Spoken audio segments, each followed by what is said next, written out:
নমস্কার, ঘরকন্নাদের আরেকটি নতুন পর্বে সকলকে স্বাগত জানাচ্ছি। দেখুন, আজকে আমি সকালবেলা রান্না বসিয়ে দিয়েছি। এখানে ভাত বসিয়েছি, এখানে বেগুন আর গাজর ভেজে নিয়েছি, আর এইদিকে কচু ভাজি বসিয়েছি। এটাকে নারকেলি কচু বলে, এটাকে ভাজি বসিয়েছি। এটা দিয়ে মাছ রান্না করব, পোয়া মাছ। এটাকে প্রথমে ভেজে নিচ্ছি কচুটাকে। আর দেখুন, মাছটাকে আমি তিল বাটা দিয়ে রান্না করব, তার জন্য আমি তিলটাকে বেটে নিচ্ছি। এইভাবে করে তিলটাকে বাটবো শিলনোড়ায়। এই যে দেখুন, মাছটা কালকের ভাজা ছিল রাতের।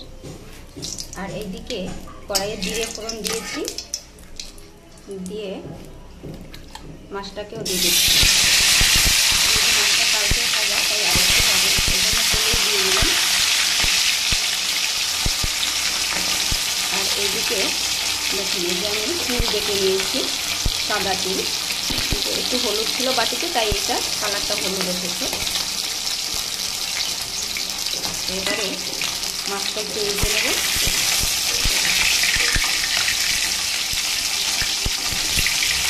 উল্টে নিয়ে এই তিল বাটাটা দিয়ে দেব।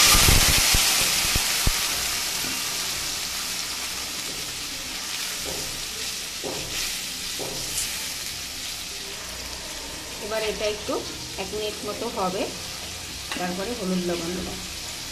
আর এইদিকে যে কচুটা আমি ভেজে নিয়েছিলাম, কচুটা ভাজা হয়ে গেছে, এটাও দেব।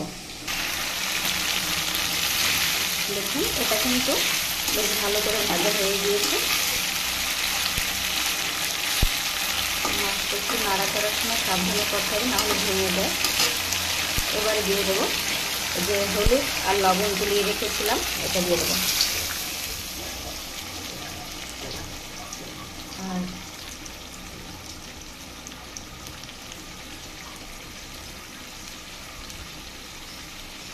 আর এখানে দিয়ে দিচ্ছি আর একটু জল আর 2টো কাঁচা লঙ্কা। আরও একটু জল লাগবে, যেহেতু কচু দেবো, কচুটা সিদ্ধ হবে। দেখুন ঝোলের কালারটা কত সুন্দর এসেছে। এবারে এই ঝোলটা ফুটে উঠলে তারপরে আমি ভেজে রাখা কচুটা দেব, আর দেবো একটু ধনেপাতা।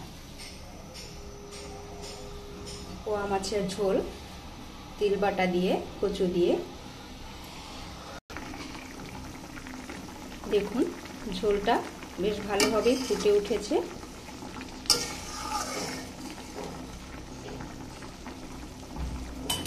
এবারে এই যে ভেজে রাখা কচু, এটাকে দিয়ে দেব।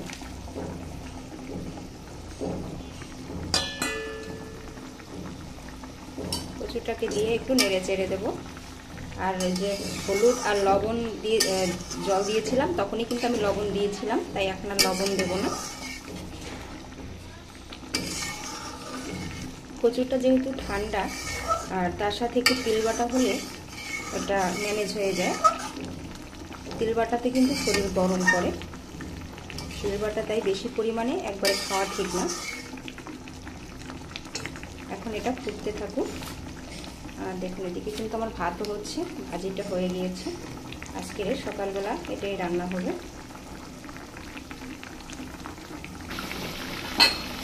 দেখুন, ঝোল কিন্তু সুন্দরভাবে ফুটতে শুরু করেছে।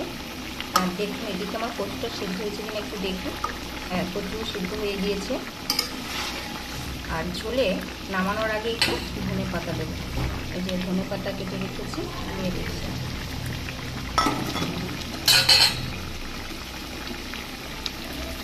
এইরকম রান্না কার কার ভালো লাগে অবশ্যই কমেন্ট করে জানাবেন। আর সকলেই তো আছেন, সবাই ঝাল মশলা অতিরিক্ত খেতে পারেন না, কিন্তু এরকম করে খেলে কিন্তু বেশ ভালো লাগবে। দেখুন, ঝালটা আমি আস্তে দিয়েছি। আমার ভিডিওটি ভালো লাগলে অবশ্যই লাইক সাবস্ক্রাইব করে দিবেন, ভিডিওটি শেয়ার করে দিবেন। সকলের জন্য রইল শুভকামনা। আজকে এই পর্যন্ত আমার পোয়া মাছের ঝোল তৈরি, এখন শুধু নামিয়ে নেব।